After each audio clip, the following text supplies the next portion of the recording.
About 16 weeks ago, I started having panic attacks. I'm here to tell you that it totally changed, no, it revolutionized how I went about doing therapy for my clients. And so let me explain to you why I think that's the truth. Number one, there were times when I would hear people talk about how deep and dark their depression or their anxiety was, and it was just hard for me to connect or really relate to that depth. I would hear people talk about going weeks, months, years of not being able to sleep beyond 3 hours a night. And honestly, it was hard to believe that. Not that I thought the people that were talking to me were telling me a lie, but that I hadn't experienced it, and so I didn't know what it was like. And so therefore I questioned, was that really happening? Because I knew what it felt like to maybe miss some sleep one night, and how bad I felt. But how bad would I feel, and how bad would a person feel if they went weeks or months without sleep? How anxious would a person feel if they were haunted by intrusive thoughts and vivid mental imagery that comes along with anxiety and panic? Those kind of things I didn't know until I knew. The second thing that made this experience revolutionize my treatment was that automatically people could see it in my eyes that I felt what they felt. And in that moment when that happened, it was amazing, because people that had not looked me in the eyes before, or had made a lot of effort to not look me in the eyes, were able to look at me and able to see right here that I knew a little bit of what they were going through. And so a lot of times people talk about, well, you don't have to experience what everyone experiences in order to be helpful to them. And that's true. Like, a doctor doesn't need to have cancer in order to perform a surgery on someone that has cancer. But it's different, I think, when it comes to dealing with emotional issues. I think it changes things when you know the person you're talking to has been through some of what you're talking about, maybe not all. And I feel like that's where my faith is made strongest, because I know through faith that Jesus Christ experienced what I experienced down here. When he was in the garden, he prayed so intensely that he sweated blood. I have a hard time not seeing that as a moment of panic and fear. David, in the whole book of Psalms, you hear him referring to his experience with fear and trembling. You see that quote, fear and trembling. David, I think, experienced panic attacks, and I think David experienced post-traumatic stress disorder. If you look at the guy's experiences, how do you not have PTSD after going through what he went through? That revolutionized how I seen my clients. These experiences I went through revolutionized how I see my clients, but also revolutionized how I saw and how I see Jesus and David. And it also made me stop and go, nothing is happening to me that hasn't befallen other people. Other people are going through this stuff, and therefore I'm not alone. And while I know I've said that before in working with my clients, I mean it in a whole nother way now, because the times that I've felt most reassured in going through these panic attacks were when I was talking to someone else that had went through them. Sometimes it was my clients, but let me just think here. The time at the grocery store when I ran into a pastor that had went through this. The time at the local Pioneer Village when my buddy talked to me about going through this.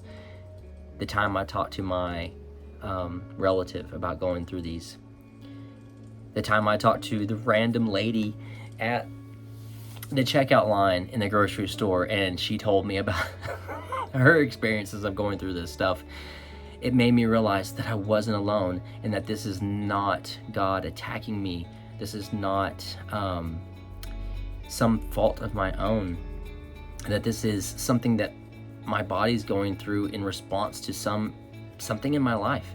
And that's what we do know about how these things work, is that your body can store up a response that you don't have for years until after you've went through a trauma. And so while I haven't been through traumatic things recently, there were some things that happened early in my life that definitely register pretty high up there on the traumatic scale. How I've framed this now, and how, again, this is another way that I've been helpful to my clients, is that the body knows when it's time to start working on this stuff. Even though it's scary as hell, it's time. It's time to get out there and get help. And the first thing you're gonna start feeling is that you gotta keep it inside. You gotta like not tell anyone, right? Because you're so afraid, like you feel so alone. You feel like no one is experiencing this but you. You feel so crazy, right? Because all the crazy stuff that you start thinking. But none of those things are true. The exact opposite actually is true.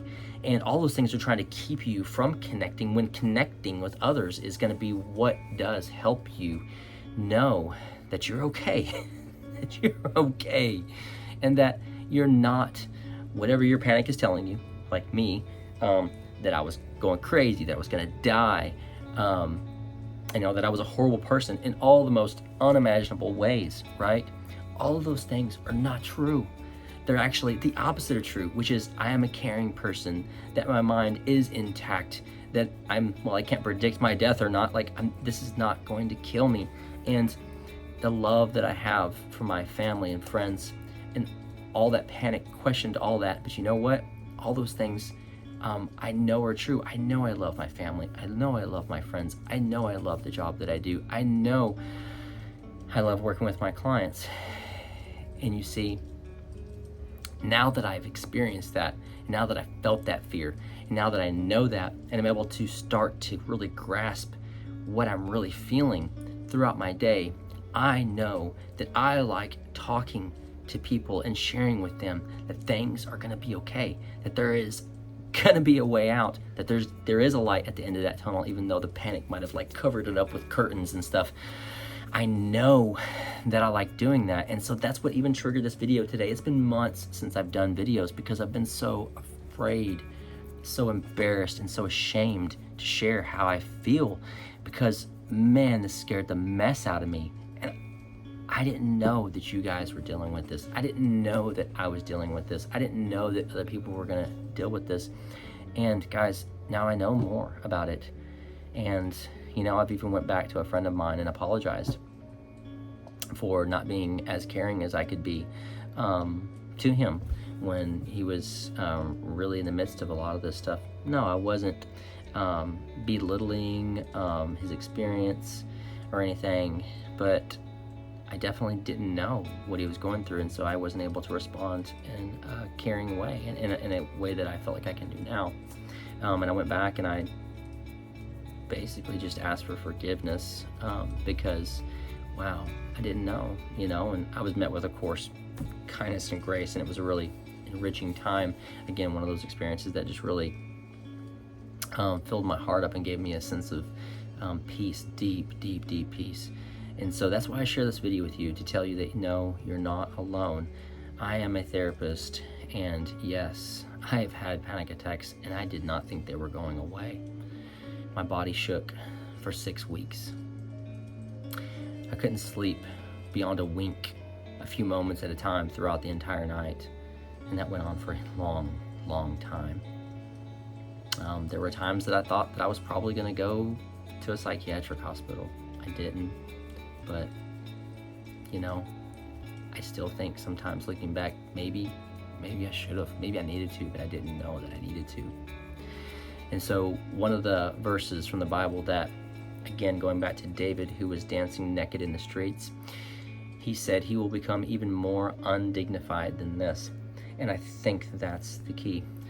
When we finally let go of all these senses of human dignity about what it really feels to be like a human that's like has their crap together, and just admit that, hey, I don't have my stuff together.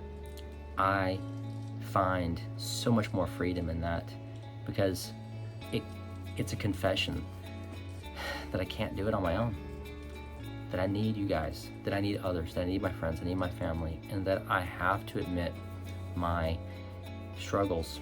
And that doesn't mean that I'm a failure, there's something wrong with me. Sure, it admits my weaknesses, but again, another verse that has come out to me just tremendously in this time has been the time when Paul kept asking God to remove a thorn from his side. And I remember when I first read that, I had no clue what he was talking about. But now again, I think I have a clue. I think there was some sort of mental or emotional distress that Paul was experiencing that constantly ravaged his mind. And he begged Christ, he begged God for that to be removed. And God responded by saying, my grace is sufficient for you. That just makes sense to me now. And he also said that my strength is made perfect in your weakness. And I believe that makes even more sense to me now, because I haven't had strength of my own to rely on. Because even considering just doing a video here like this would trigger another panic episode. And I feel like I couldn't move forward. I felt like I didn't have anything to share. I felt like I was broken and there was nothing to give. I felt like, man, I'm the worst therapist ever. The worst father, the worst husband, the worst friend. But none of that was true. And all it did was really reveal God's strength in my life, His Spirit's strength in my life. And that's what I had to lean into, and I just did. Recently went to church, and we've been looking for a church home since ours, I guess, dissolved.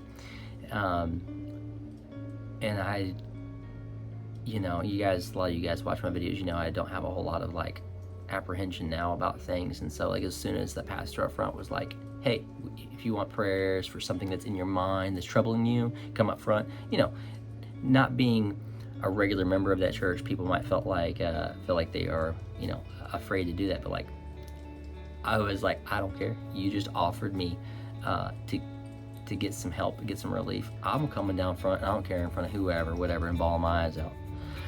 So that's what I did, because I knew I needed help. I just asked for help. And so guys, this is what I'm saying. This has helped me, even though it has revealed some major weaknesses, and that's okay. But it's helped me, because it's helped me to see that I need other people. It's helped me to see that I need God. And it's helped me to say for sure that you're not alone. I'm not alone. It's helped me to know that and mean that when I say that.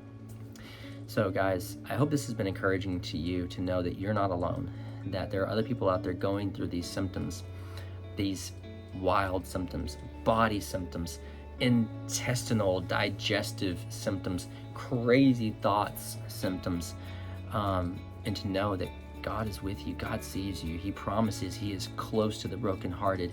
And I'm going to give you one final story, one final testimony that I know God was working in. I was walking down the road, and the thought about killing myself, ending my own life, entered into my mind. And it scared me to death, because it sounded like a good idea. The pain just wouldn't stop. I just kept walking.